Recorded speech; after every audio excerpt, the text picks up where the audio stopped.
programa es una producción para Radio Anglicana, la voz de la Iglesia, desde la Ciudad de México.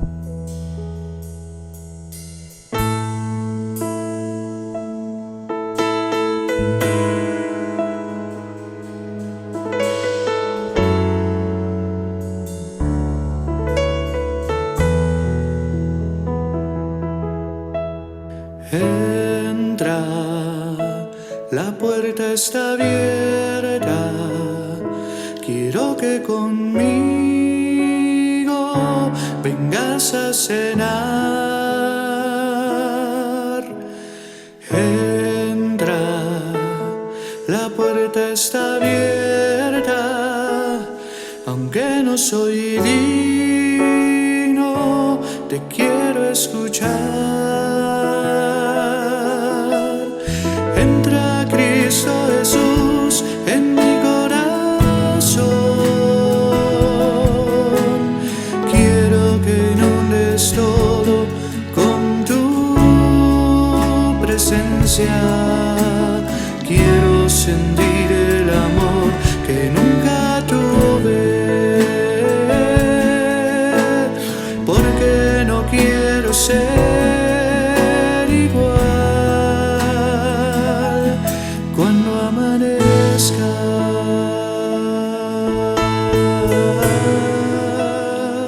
Bienvenidas hermanas y hermanos en la fe y a todas las personas que nos sintonizan por Radio Anglicana. Es una bendición encontrarnos en su programa Jesús, las mujeres y yo, un espacio para reflexionar nuestra fe con ojos y voz de mujer. Les saluda la reverenda presbítero Elisa Medina Fuentes, rectora de la parroquia de San Lucas de la Diócesis de México. Para iniciar, te invito a que nos unamos en oración. Oremos.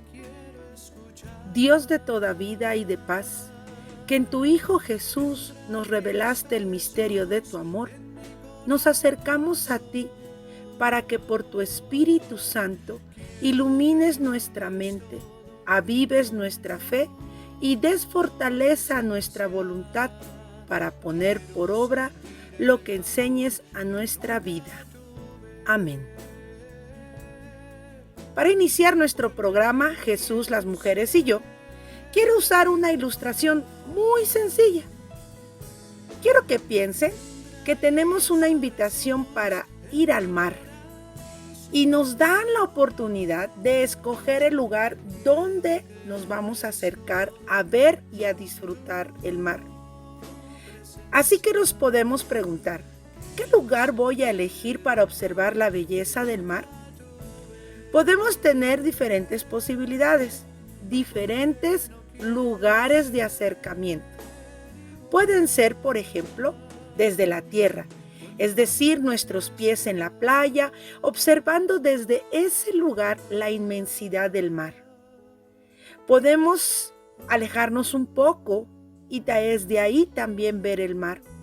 Y en ese lugar, muy probablemente las olas apenas y nos mojen un poco los pies. Otro lugar de acercamiento puede ser desde el aire. Es decir, si nos subimos a un avión, a una avioneta o aún más alto desde un avión, nosotros podemos observar desde arriba, desde el cielo, las diferentes tonalidades de azules y la inmensidad del mar. Y desde este lugar, obviamente, el agua ni siquiera nos va a tocar. Otro lugar de acercamiento es justamente el mar. Es decir, nos subimos a una lancha, a un barco y nosotros sobre el agua podemos observar el mar, navegar, disfrutar el viaje. Pero incluso si nosotros usamos un equipo de buceo o aún sin él, ¿verdad? Podemos entrar al agua, al mar. Al sumergirnos, podemos sentir el agua en todo nuestro cuerpo y ver la belleza desde dentro del mar. Los peces, los corales, sus colores, inclusive tener una experiencia que nos dé un poco de miedo a que nos aparezca, no sé, un tiburón, una mantarraya o la asombrosa experiencia de inmensidad dentro del mar. Todo esto nos enseña que desde el lugar que elegimos para ver el mar, es decir, desde cada lugar de acercamiento, tendrá su propia óptica. Pero eso no quiere decir que un lugar sea mejor que otro. Solamente nos recuerda que hay diferentes acercamientos para observar la hermosura del mar y que cada lugar de acercamiento tendrá sus grandes verdades para enseñarnos. Tendrá también sus propias ventajas y desventajas, sus propias observaciones y experiencias de la misma realidad, ver y disfrutar el mar. De la misma manera, nuestro programa Jesús, las mujeres y yo es un acercamiento al texto bíblico con otros ojos, con otra óptica, los ojos de mujer. Y sí, también con la voz de mujer, que es su servidora.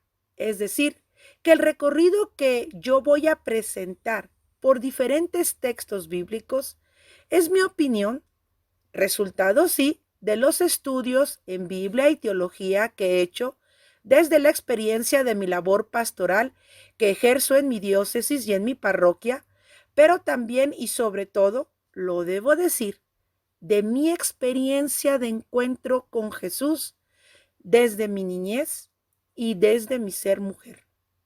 Por lo tanto, todo lo que reflexionaremos no intenta ser una opinión mejor que otras, sino sencillamente es invitarles a ver el mar desde otro lugar de acercamiento, desde otros saberes, desde otras realidades, desde la otra mitad de la creación, que somos las mujeres.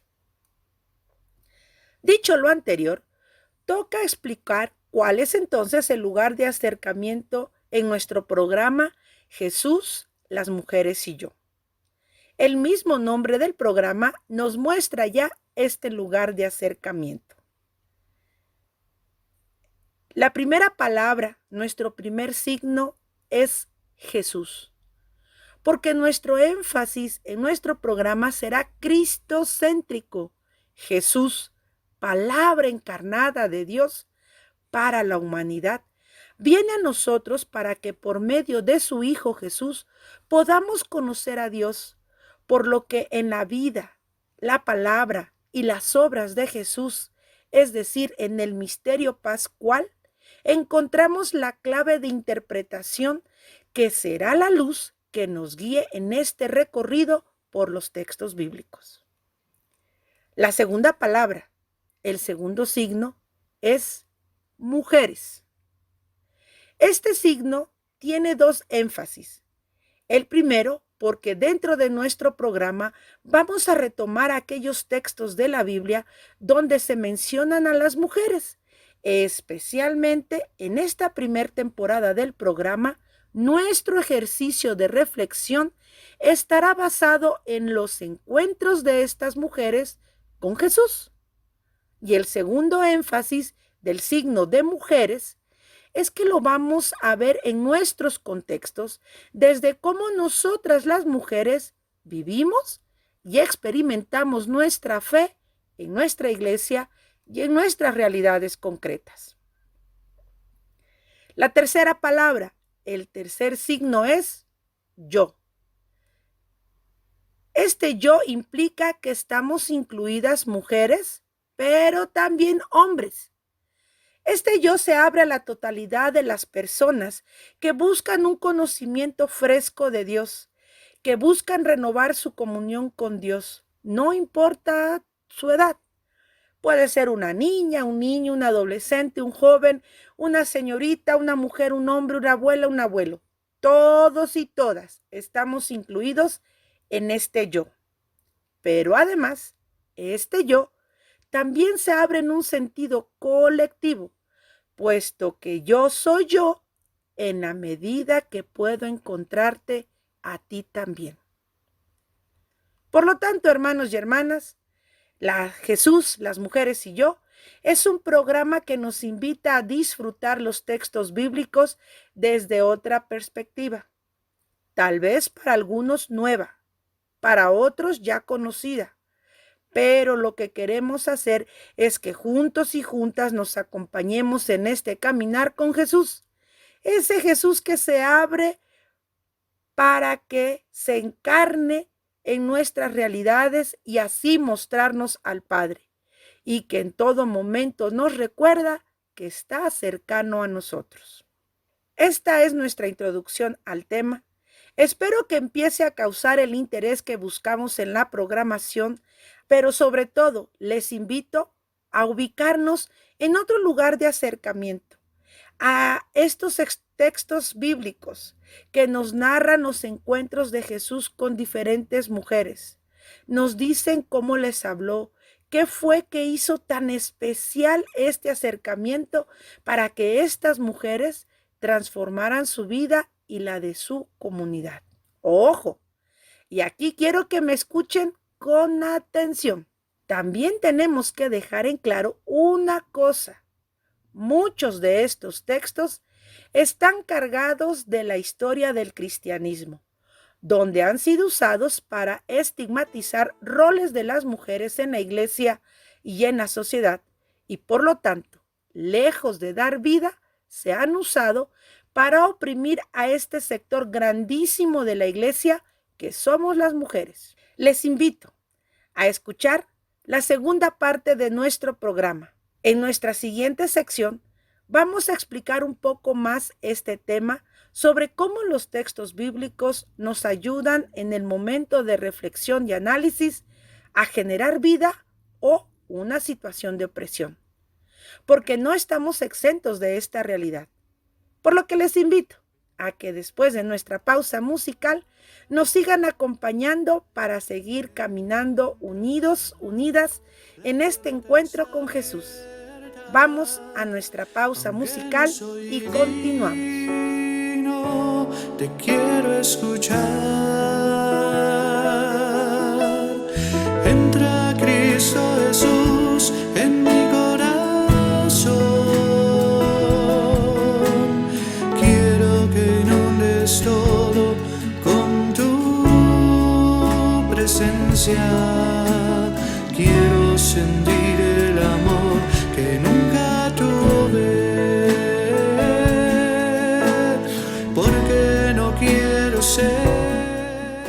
Ya estamos de regreso, hermanos y hermanas, y quedamos en considerar un hecho que a veces es difícil de aceptar, sobre cómo el uso e interpretación de textos bíblicos, en especial donde se menciona a las mujeres, han sido usados para estigmatizar roles de las mujeres en la iglesia y en la sociedad, y por lo tanto, lejos de dar vida, se han usado para oprimir a este sector grandísimo de la iglesia que somos las mujeres. Quiero que piensen por un momento, suelten su imaginación y traigan a su memoria un momento de una celebración en la iglesia. La música, las lecturas, participar de los sacramentos, el olor de las flores o incienso, etcétera, etcétera. Y en un ejercicio meramente imaginativo, borre de un tajo a todas las mujeres que vio en la iglesia. Las que están en el coro, las que leen, las que enseñan, las que arreglaron los ornamentos del altar, todas las que están participando desde su lugar en las bancas. Borre a todas, incluyendo a las niñas, a las abuelas, a la madre que carga a su pequeño, a todas, inclusive tú si eres mujer. ¿Qué sensación tienes ahora? Les aseguro que es una sensación de vacío, de escasez, de ausencia, de abandono. Incluso tú y yo como mujer no podemos imaginar la vida en las comunidades de fe sin la presencia y voz de las mujeres. ¿O sí? Durante 20 siglos de historia del cristianismo, la voz de las mujeres ha sido robada y silenciada por miedos, prejuicios, estructuras de poder, pero sobre todo sostenidas por una teología y una interpretación bíblica acomodada a intereses y pensamientos inclusive lejos de lo que Jesús enseña. Y sí, por teología, solo podemos entender como se nos ha presentado o como hemos aprendido que la teología es la adquisición solamente de conocimientos y solo para seres superdotados, como una tarea infructuosa y desconectada de la vida, hasta nos da miedo incluso usar la palabra teología. Si así se piensa de la teología, nada tiene que decirnos sobre nuestras realidades de dolor y confusión que por siglos han robado el derecho de las mujeres a ser hijas de Dios. Ha robado la voz de las mujeres y ha ignorado su sabiduría.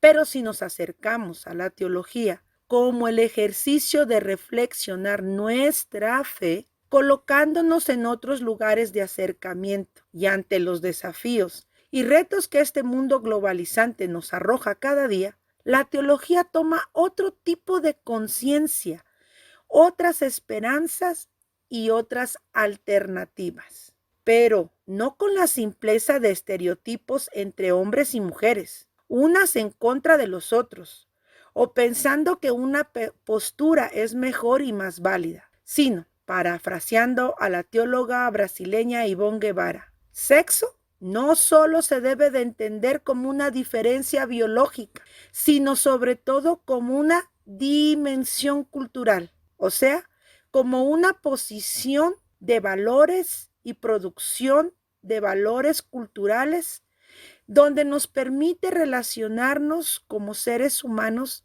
desde otras maneras de pensar. Y para ejemplificar este aplastante hecho, vamos hacia atrás a dos importantes periodos de la Iglesia del cristianismo. Uno, los inicios en el siglo I y II, y después al periodo de los padres de la Iglesia. Hablamos aproximadamente del periodo del siglo III y VIII de nuestra era, donde se consolidaron las doctrinas cristianas que mayormente seguimos usando. Al inicio del cristianismo en la Iglesia naciente, el papel de las mujeres es muy activo. Se observa la participación de las mujeres en diversos ministerios, reconocidos en este periodo de la Iglesia. Ministerios proféticos, diaconales, misioneros de la enseñanza, el ministerio de las viudas. Tal vez te preguntes, ¿en qué parte de la Biblia encontramos esto? Bueno, en los siguientes programas hablaremos de estos ministerios de las mujeres a detalle, así que te animo a que nos sigas acompañando. Bueno, esta participación de las mujeres en la naciente iglesia cristiana no se trataba de una insana competencia entre hombres y mujeres. Estos ministerios que realizaban las mujeres en las primeras generaciones eran de beneficio y engrandecimiento del reino de Dios, en compartir la fe en Cristo resucitado, especialmente a los sectores más excluidos. Aunque esto fue una realidad, en poco tiempo se cambió de este pensar, sucumbiendo a las presiones patriarcales de la época. Entonces, encontramos que tenemos en el subconsciente y también muy consciente que desde los orígenes de la Biblia la mujer es la pecadora que arruinó la vida del pobre hombre Adán y con él a toda la humanidad. Llegamos a los evangelios y en el imaginario colectivo tenemos que las mujeres son locas, enfermas, endemoniadas o prostitutas. Si ustedes buscan pinturas que representan a María Magdalena, todas las pinturas que encuentren la verán dibujada con el cuello, el hombro, incluso parte de sus senos al descubierto, pues ven en ella a la prostituta que salvó Jesús y no al apóstol de los apóstoles, por ser la primera enviada directamente por Jesús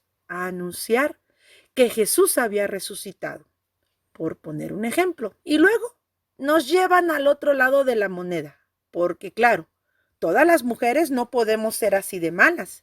Y entonces las mujeres deben ser santas, puras, vírgenes y madres. Cosa difícil de cumplir todas juntas, ¿verdad? Y se nos plantea como imagen de este rol en la sociedad nada más y nada menos que a la Madre de Jesús, la Virgen María. Y volvemos a sus representaciones. Una mujer sumisa, callada, con cara de dolor, profundo y constante. Pero poco o nunca se nos habla de ella como una mujer valiente que enfrentó todos los estigmas que se le imponían a las mujeres en su época y todo por obedecer a Dios.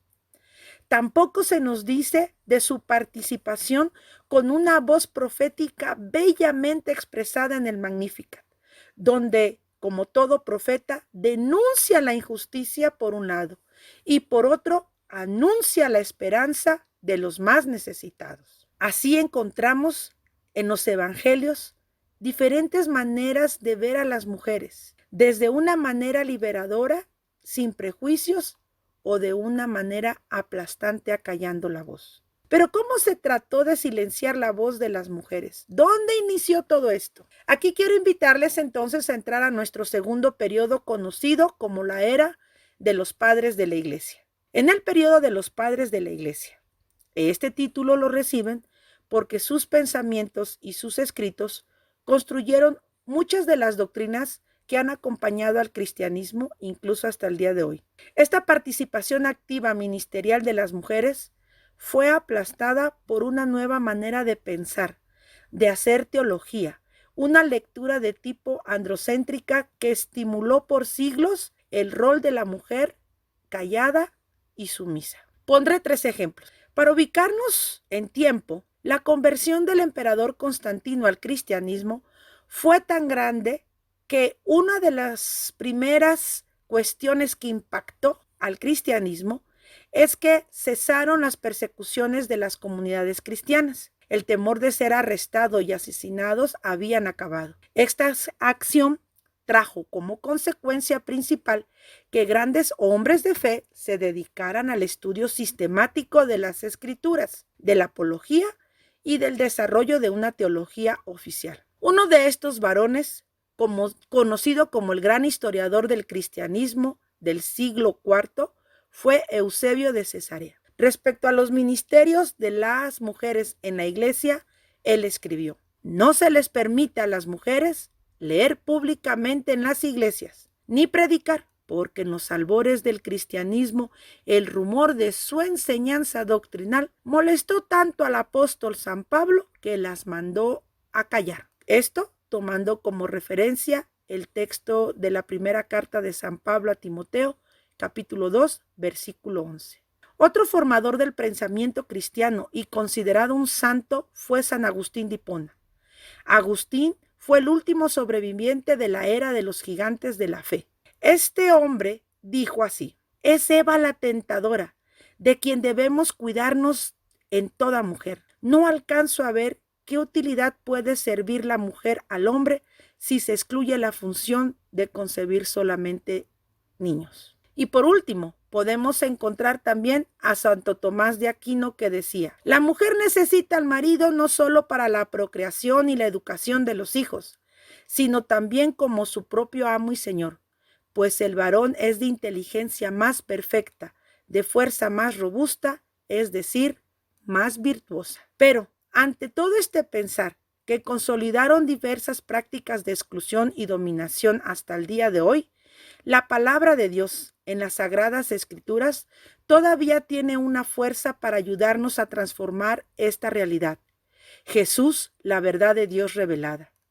Ante estos desafíos, el amor de Dios, que no escatima medios para darse a conocer y que nos ayuda a encontrarnos una vez más en Jesús, palabra encarnada, el Emmanuel prometido, el Dios con nosotros, como lo expresa el texto hermoso de San Juan 3:16. De tal manera nos amó Dios que dio a su Hijo. La palabra de Dios hace que, lejos de que la Escritura solo nos informe, en un sentido estricto, la palabra de Dios es Dios mismo hablando a nosotros. Por eso decimos que Jesús es la clave por excelencia para conocer a Dios y entender lo que Dios nos quiere dar a conocer en sus otras formas de revelación. Por lo tanto, yo creo que no se trata de parecerse a un hombre, a una mujer, o de hablar en femenino, en masculino, la manera de acercarnos a los textos. Dios no excluye a uno ni a otro. Simple y sencillamente nos acercamos para hacer esa imagen de Dios, quien nos ama tanto. Oremos. Oh Padre Celestial, que has llenado el mundo de belleza, abre nuestros ojos para contemplar tu mano bondadosa en todas tus obras, a fin de que, regocijándonos en tu creación entera, aprendamos a servirte con alegría, por amor de aquel, por quien todas las cosas fueron hechas, tu Hijo Jesucristo nuestro Señor. Amén. Bueno, hasta aquí nuestro programa de hoy. Les esperamos en nuestra próxima emisión, donde comenzaremos a conocer las narraciones y vida de las mujeres en la Biblia, y en especial aquellas que en su encuentro con Jesús cambiaron no solo su vida, sino el de sus comunidades. Les esperamos una vez más en su programa Jesús, las mujeres y yo, un espacio para reflexionar nuestra fe con ojos y voz de mujer. Te quiero escuchar. Entra Cristo Jesús en mi corazón. Quiero que inundes todo con tu presencia. Quiero sentir el amor que nunca tuve. Agradecemos al obispo de la Diócesis de México, Reverendísimo Carlos Touché Porter, de la Iglesia Anglicana de México, por su visto bueno y apoyo. Agradecemos también la música de Julio Hernández, miembro de la Parroquia de la Resurrección en la ciudad de Toluca, Estado de México, en México, y al equipo de producción de las parroquias de San Lucas y Santa María Virgen en la Ciudad de México. Y gracias también a Radio Anglicana por ser un espacio de comunicación común para la comunidad hispana en el mundo, por el cual hemos podido llegar hasta ustedes. Vengas a cenar. Entra, la puerta está abierta, aunque no soy digno, te quiero escuchar. Entra Cristo Jesús en mi corazón. Quiero que inundes todo con tu presencia. Quiero sentir el amor que nunca tuve, porque no quiero ser igual. Vendrá Cristo Jesús en mi corazón. Quiero que inundes todo con tu presencia.